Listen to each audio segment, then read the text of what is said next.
بسم اللہ الرحمن الرحیم۔ سب سے پہلے تو میں اپنے تمام بھائیوں کو مبارکبادی دے رہا ہوں کہ ماشاءاللہ اس مجلس کا نام ہی مشاورتی مجلس رکھا گیا ہے، اور حقیقت یہ کہ ہم لوگ آپس میں بیٹھے متضاد مختلف، ایک دوسرے کے نظریات الگ ہوں گے، فکریں الگ ہوں گی، طرز انداز اسالیب سب بدلا ہوا ہوگا، اور تجربات بھی الگ ہوں گے، اور سب علاقے کی الگ الگ نوعیتیں ہوگی، مکاتب کی نوعیتیں الگ ہوگی، بچوں کی نوعیتیں الگ ہوگی، اور اس کے بعد کوئی زیادہ دل جلا ہوگا،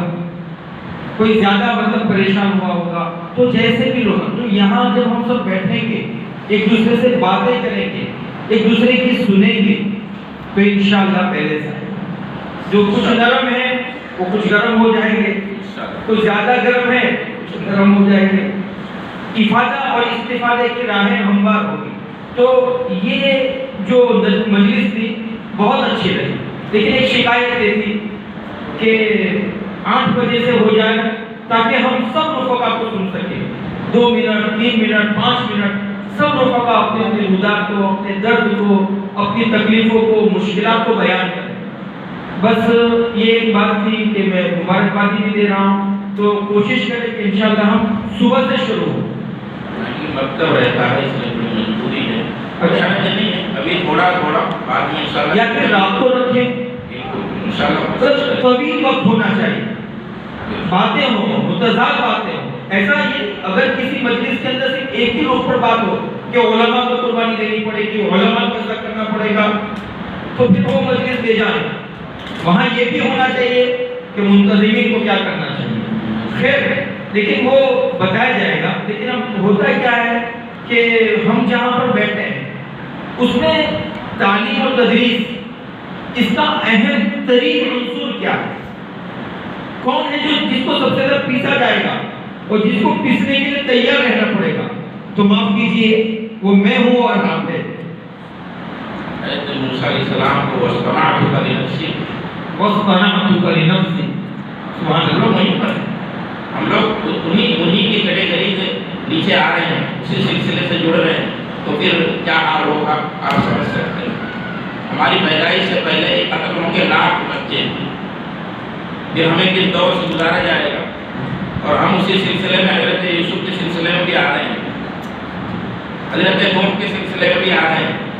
صبح سے شام تک نکلتے تھے، اتنا مارا جاتا تھا، خون سے لوگ لوہان ہوتے تھے، خوب خون بہتا تھا، کمرے میں بند کرتے، بے ہوش ہو جاتے، صبح پھر اٹھتے، پھر وہی دعوت۔ تو یہ ہمیں غور کرنا پڑے گا جی۔ تو جن رفقا نے جس دل کے اتھا گہرائی سے، خلوص سے، للہیت سے بات کی، ان کے ایک ایک حرف کا احترام کرتا ہوں، ایک ایک حرف کا احترام کرتا ہوں، لیکن یہ ہے کہ ہم سب افادہ اور استفادہ کی راہ اپنے لیے کھلی رکھیں۔ بس آپ جب بول رہے ہیں نا، مشورے دے رہے تھے، میں اپنے اندر کیا تبدیلی کر سکتا ہوں، میں یہ سوچ رہا تھا۔ ہم سب یہ سوچیں کہ ہم کیا کر سکتے ہیں۔ تو اب جب ہم ماشاءاللہ یہ مشاورتی مجلس آج کی مجھے اتنی اچھی لگی، میں مکتب کی لائن میں اب جتنے سالوں سے گھوم رہا ہوں، سب سے زیادہ اب تک میری زندگی کی بات کر رہا ہوں، یہ مجلس مجھے اچھی لگی۔ لیکن یہ کہ میں چاہ رہا تھا کہ اور اسی رخ پر جائیں، اور اس کے اندر خوب مختلف باتیں آئیں، مختلف نظریات آئیں، کیونکہ اگر آپ اپنے نظریے کو پیش کریں گے اور وہ نظریہ میں نے اپنے نظریہ پیش کیا اور وہ نظریہ غلط ہوا، تو آپ میں سے کوئی ساتھی قرآن و حدیث کی روشنی میں مجھے ٹھیک کرے گا۔ یہ تبھی ہوگا جب ہم لوگ دل کھول کر بیٹھیں گے، اور یہاں کوئی بے عزتی نہیں، یہاں کوئی ذلت نہیں، یہاں تقریبی نہیں، یہاں تعظیمی ہے، کیونکہ ہم لوگ بیٹھے ہی تو مشورے کے لیے۔ البتہ ہے کہ ایک کی رائے کو دوسرا اپنی نہ کاٹے، بس وہ رائے تو کٹے گی، لیکن ذرا انداز، اسلوب اور لہجہ تھوڑا پیارا سا ہو۔ تو خیر یہ کہ مولانا کا نام ہے مولانا سلمان صاحب نے ماشاءاللہ وہ جو حضرت علامہ ابن تیمیہ رحمہ اللہ کا جو واقعہ سنا مولانا علی بن نقی رحمۃ اللہ علیہ کے حوالے سے، بس وہ میرے اور آپ کے لیے اس پوری مجلس کا سبق ہے، پوری مجلس کا سبق الحمدللہ یہ علامہ ابن تیمیہ رحمہ اللہ کا واقعہ ہے۔ کیا جیل کے اندر ہر قیدی تیار تھا دین کی بات سننے کے لیے؟ بتا دیجئے نا۔ تو وہی کہ اصغر نانوی کا یہ شعر اس وقت کے لیے رند جو زرد اٹھا لے وہی ساغر بن جائے۔ رند جو زرد وہ شکایت نہیں کرتا یہ کاش کا پیالہ ہے یا فلاں ہے، بس ساغر بنانا اسے ہے۔ رند جو زرد اٹھا لے وہی ساغر بن جائے، جس جگہ بیٹھ کے پی لے وہی میخانہ بن جائے۔ آپ جہاں جائیں اس کو میخانہ بنا لیں، آپ جہاں جائیں وہاں ایمان کی باتیں بہاری چلے، آپ جہاں جائیں وہاں ایمان و یقین توکل کی راہیں اور فضائیں جو ہیں ہموار ہوں۔ آپ کا اور ہماری، آپ کی اور ہماری ذمہ داری۔ بس ایک حدیث پر وہ بچوں کے تعلق سے آج کچھ نہیں بول پاؤں گا، وہ بہت کم ہے، بس ایک حدیث سنا کر بات کو ختم کرتا ہوں کہ عبداللہ، یہ بخاری اور مسلم شریف کے اندر یہ روایت موجود ہے، سیدنا عبداللہ ابن مسعود رضی اللہ تعالیٰ عنہ فرماتے ہیں کہ رسول اللہ صلی اللہ علیہ وسلم نے ارشاد فرمایا انہا ستکون بعدی اثرۃ وامور تنکرون، کہ ایک زمانہ آئے گا جس کے اندر خود غرضیہ ہو۔ ابھی ہمارے بھائی احترام یہ کہہ رہے ہیں، حضرت آپ شاید فرما رہے تھے کہ ہم جب پڑھ رہے ہیں تب جو ہے ایک فضا تھی، وہ ہمارے بزرگوں نے محنت کی تھی، اور اس کے بعد کا جو دور آیا وہ ہماری کمی اور کوتاہی ہے۔ تو میں یہ کہہ رہا ہوں کہ ہم لوگ اعتراف کریں۔ میں واللہ حضرت جب بول رہے تھے ان کے خلوص و للہیت ہے، اور یہ ہونا چاہیے، پورے جم کر ہم بولیں، کوئی کسی کی رائے کو کاٹنے والا نہیں، لیکن ہم تو مذاکرے کر رہے ہیں، بات کر رہے ہیں، اور میری بات پر بھی حضرت آپ کھڑے ہو کر بات کریں، ہم کوئی بڑے نہیں، ہم سب ایک ہی کشتی کے سوار ہیں۔ تو میں یہ عرض کر رہا تھا کہ یہ مادیت اور ایمانیت کی کشمکش ہر دور میں، ہر نبی کے زمانے میں رہی ہے، صرف ہمارے دور کا مسئلہ نہیں ہے۔ جیسے کہہ رہے کہ بچے جو ہیں اسکولوں کے اندر جاتے ہیں، تیار ہو کر جاتے ہیں، ایسا ہوتا ہے 4 بجے اٹھتے ہیں، جی نہیں پوری رات نہیں سوتے ہیں۔ اب تو 4 بجے اٹھنے کی بات کہہ رہے ہیں، میں تو دیکھتا ہوں بسا ہوتا ہے پوری رات نہیں سوتے ہیں۔ تو وہ مادیت وہ نظر آ رہی ہے انہیں، اس مادیت سے ایمانیت کی طرف لے جانا کس کی ذمہ داری تھی؟ کیا ہر وقت کا نبی یہ شکایت کر رہا تھا کہ یہ مادیت ہے، یہ ایمان ہے؟ ایمان کس کو سمجھ میں آتا ہے؟ مادیت ہی سب کو سمجھ میں آتی ہے۔ مادیت سے ایمان کی طرف لانا، یقین کی طرف لانا، اسباب سے توکل کی طرف لانا، یہ میری اور آپ کی ذمہ داری ہے۔ اور مولانا نے ایک بات فرمائی تھی کہ دعوت و تبلیغ کے ساتھی اور رفقا 40 دن کے اندر جاتے ہیں، بولنا سیکھ جاتے ہیں، تو ہم سوچیں کہ ایسا کیوں ہو رہا ہے؟ یعنی مطلب معاف کیجیے گا، مطلب میں اپنے بارے میں کہہ رہا ہوں کہ میں کیوں ایسے اپنے بچوں کو تیار نہیں کر پا رہا ہوں۔ سارا کلیجہ کٹ کٹ کر جب اشکوں میں بہتا ہے، سارا کلیجہ، حفیظ بیٹی صاحب کا شعر ہے، سارا کلیجہ کٹ کٹ کر جب اشکوں میں بہ جائے تب کوئی فرحات بنے ہیں، تب مجروح کہلائے۔ فرحات اور مجروح بننے کے لیے کلیجہ کٹے گا۔ کئی مرتبہ ہمیں اپنی تکلیفوں اور مشکلات کو، اب مولانا ایک بات کہی تھی کہ تجارت اور ملازمت کا فرق، وہ مولانا کون تھے؟ مولانا سراج صاحب، بالکل صحیح بات ہے۔ اور اللہ نے یہی فرمایا الذین آمنوا هل ادلکم علی تجارت، تجارت کی بنیاد پر ہم لوگ کام کریں کہ کوئی وقت نہیں میرا، رات کو 12 بجے ہمیں شکایت ہوتی ہے کہ ڈاکٹر کے پاس اپائنٹمنٹ لے کے جاتے ہیں، مجھے ابھی صاحب کا فون آیا، مجھے کہہ رہے کہ مولانا آپ کی ہماری مسجد کے اندر آپ کو بیان کرنے آنا ہے، بدھ کے دن فون آیا، بدھ کے دن فون آیا۔ میں نے کہا کہ وہ کہہ رہے کوئی میرا نہیں، جی میں مجھے ایک جگہ جانا ہی ہے، لیکن پھر بھی میں وہ ہمارے بے تکلف لوگ ہیں، میں وہ چھوڑ کے آپ کے یہاں آ جاؤں گا۔ پھر ہم نے اپنے اور ایک ساتھی سے بات کی، تو انہوں نے یہ کہا کہ اگر ہم وہ کر لے رہے جو ہر جگہ کرتے ہیں جاتے ہیں ماشاء اللہ، تو وہ ساتھی یہ کہہ رہے ہیں کہ اگر ہم ایک دن پہلے یہ چیز قبول کریں تو لوگ ہم کو خالی اور بیکار سمجھیں گے، اپنی بلا سے سمجھے جو کچھ سمجھے۔ مجھے تو اپنے دین کے لیے دیوانہ ہو جانا ہے، مجھے جتنا ذلیل کرنا ہے کرو، میں ذلیل ہونے کے لیے، پامال ہونے کے لیے تیار ہوں، لیکن اللہ کا کلمہ بلند ہوگا۔ اور منافقت کی جو بات آئی تھی کہ ہم لوگ ایک دوسرے سے منافقت کر رہے ہیں، ہمارے ساتھی یہ جیسے مولانا محمد صاحب اگر میری درسگاہ میں آ جائیں، ساتھ میں پڑھا رہے ہیں اور میرے بچوں کو ذلیل کریں کہ تمہارے بچوں کو کچھ نہیں آتا،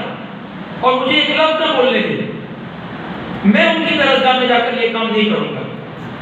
ان کی درسگاہ کے اندر جو چیز دینی میں وہی لوں گا،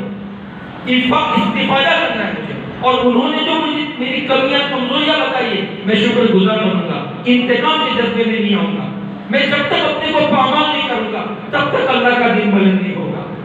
بس مجھے اور آپ کو ہر ایک کو اپنی ہزاروں شخصیتوں کو فنا کرنا پڑے گا، تب دین کی بنیاد رکھی جائے گی۔ لوگ کہتے ہیں کہ یہ مینارے بہت عظیم اور خوبصورت نظر آتے ہیں، لیکن ان میناروں کے پیچھے جو پتھر چھپے ہوتے ہیں ان پتھروں کو کوئی نہیں دیکھتا، وہ پتھر ہیں۔ اور مولانا قاری صدیقی صاحب کے حوالے سے آپ نے شاید یہ بات فرمائی تھی کہ بے شک یہ صحیح بات ہے، مکاتب کے علماء جن چیلنجوں کا مقابلہ کرتے ہیں، جن مشکلات کا سامنا کرتے ہیں، دارالعلوم کے اساتذہ کو نہیں ہوتا ہے، تو ہم لوگوں کو ان کا سہارا لینا پڑے گا۔ بس وہ حدیث پڑھ کر ختم کرو کہ عبداللہ بن مسعود فرماتے کہ رسول اللہ صلی اللہ علیہ وسلم نے فرمایا انہا ستکون بعدی اثرۃ، کہ زمانہ آئے گا جس میں خود غرضیہ ہوگا، سب اپنا اپنا سوچیں گے، وہ امور تنکرونہا، اور ایسے حالات ہوں گے جن کو تم ناپسند کرو گے۔ تو صحابہ نے پوچھا یا رسول اللہ صلی اللہ علیہ وسلم کیف تأمر من ادرک منا ذلک، جب یہ حالات ہوں گے ان میں سے ہم میں سے کچھ موجود رہیں گے، اس کے لیے آپ کا کیا حکم ہے، آپ کیا ارشاد فرماتے ہیں ایسے لوگوں کے لیے؟ تو آپ صلی اللہ علیہ وسلم نے بات فرمائی تؤدون الحق الذی علیکم، کہ تمہاری جو ذمہ داری ہے وہ حقوق دوسروں کے وہ تم ادا کرو، یعنی بحیثیت مدرس مجھے کیا کرنا ہے، باپ کی حیثیت سے مجھے کیا کرنا ہے، ناظم کی حیثیت سے مجھے کیا کرنا ہے وہ میں کروں، وتسألون اللہ الذی لکم، اور اپنے حقوق کا سوال اللہ سے کرو، اپنے میں قوم کے لیے بہت کچھ کر رہا ہوں، قوم میرے لیے کچھ نہیں کر رہی، یہ لفظ بھول جائیں۔ تؤدون الحق الذی علیکم، ذمہ داری نبھاؤ اور حقوق کا سوال اللہ سے، زور سے بولیں اللہ سے۔ آپ جب اللہ بولتے ہیں میرا بھی ایمان بڑھتا ہے، بولے کہ حقوق کا ہم کیا کریں گے، ذمہ داری نبھائیں گے، حقوق کا سوال۔ اور ایک بات آئی تھی مولانا، بس میرے دو جملوں پر مجھے تھوڑا ایک اشکال ہوا، اور وہ بھی اپنے بھائیوں سے بہت بے تکلفی کے حالت میں کہوں گا، آپ کا چھوٹا بھائی ہوں گا میں، لیکن یہ کہ ہم نے ایک لفظ استعمال کیا کہ جاہل، یہ لفظ استعمال کیا، یہ لفظ کبھی نہیں استعمال کیا، عالم اور غیر عالم کا، عالم اور غیر عالم کا لفظ استعمال کیا، ایک یہ لفظ، اور دوسرا کوئی تنخواہ کے سلسلے میں کہ اتنی کم تنخواہ ہے کہ جس پر ہم گزارا نہیں کر سکتے اور کوئی بیوقوفی ہوگا، مجھے اس جملے سے اتفاق نہیں ہے، کیونکہ میں یہ دیکھ رہا ہوں کہ ہمارے محلے میں رہنے والے تو شام کو صبح میں سورج جاتے ہیں اور رات کو 10 بجے آتے ہیں، ان کو میں پوچھتا ہوں آپ کی تنخواہ کیا ہے، تو کہہ رہا ہے 8,000 کہہ رہا ہے، دکان پر بیٹھے ہیں 6,000 کہہ رہے ہیں۔ ایسا نہیں کہ ہماری تنخواہ کم ہے، نہیں، یہ اور بات ہے کہ مولانا نے کہا کہ 20,000، میں یہ کہہ رہا ہوں 20,000 سے اوپر ہی ہو ماشاءاللہ، یہی فکر ہم کی، لیکن یہ سب باتیں ان لوگ، لیکن یہ الفاظ نہیں استعمال کریں۔ ہمارے نبی صلی اللہ علیہ وسلم کے لیے کیا تھا، چولہا جلتا تھا آپ کے گھر میں، تو آج ہماری اور آپ کی جو شکایت ہے نا، اس کی یہ وجہ رد عمل کی نفسیات ہے، ہم اپنے گھر والوں کی تربیت نہیں کر رہے۔ کیا فریج ضروری ہے، کیا پنکھا ضروری ہے، کیا یہ اے سی ضروری ہے، عیش و آرام ضروری ہے، بڑے ڈاکٹر ضروری ہے، کوئی چیز ضروری نہیں، ضروری اللہ کا دین، مجھے جو ملے گا میں قناعت کے ساتھ۔ لوگ کہہ رہے ہیں مولانا وہ ایک مرتبہ بہت سارے علماء ہیں اور بہت بڑے ادارے کے علماء ہیں، تو یہ جب میں نے موضوع چھڑا تو انہوں نے فوراً مجھے کہا کہ مولانا ہم لوگ مدرسے کے پڑھے ہوئے ہیں، ہم لوگ یقین اور توکل پر جی رہے ہیں، ہماری بیوی تو بھاگی جائے گی نا، مگر بھاگنے دیجیے، جو دین کے لیے آپ کا سپورٹ نہ کر سکے، جو دین کے لیے آپ کے لیے جینے اور مرنے کا ساتھ نہ دے سکے، وہ بیوی کیا ہوگی، وہ زوج نہیں ہوئی۔ زوج کس کو کہتے ہیں، اہل کس کو کہتے ہیں؟ تو یاد رکھیں کہ تو وہ ذرا سرپٹا گئے اور خوش بھی ہو کہتے ہیں آپ کا جواب بہت صحیح ہے، یعنی ایسا نہیں ہوتا کوئی بھاگ نہیں جاتی، وہ دیکھتی ہے کہ مولانا کے پاس بیلنس کتنا ہے، وہ ہمارے نفرے کو کتنا برداشت کر پاتے ہیں۔ تو اب میں پوچھ رہا ہوں کہ کیا اس دور کے اندر قناعت، یقین، توکل، فقر و فاقہ یہ سب مضامین ختم ہو جائیں گے؟ یہ جلا دیں گے ان مضامین کو، کیا کریں گے بتا دیجیے مجھے، آپ بتائیے کیا کرنا ہے؟ جی اپنے ساتھیوں سے میں پوچھ رہا ہوں، جی بس ختم، بات ہی ختم کرو، صرف آخری سوال ہے۔ یعنی جو یقین، توکل، فقر و فاقہ انبیاء نے کیا تھا، ان سب مضامین کا ہم کیا کریں گے؟ لانا پڑے گا نا انشاءاللہ. چلے جزاک اللہ، وقت بہت زیادہ ہو گیا. بھائی مجھے محمد ندیم کھانا لگاؤ فٹافٹ، تب تک ہم بات کرتے ہیں انشاءاللہ.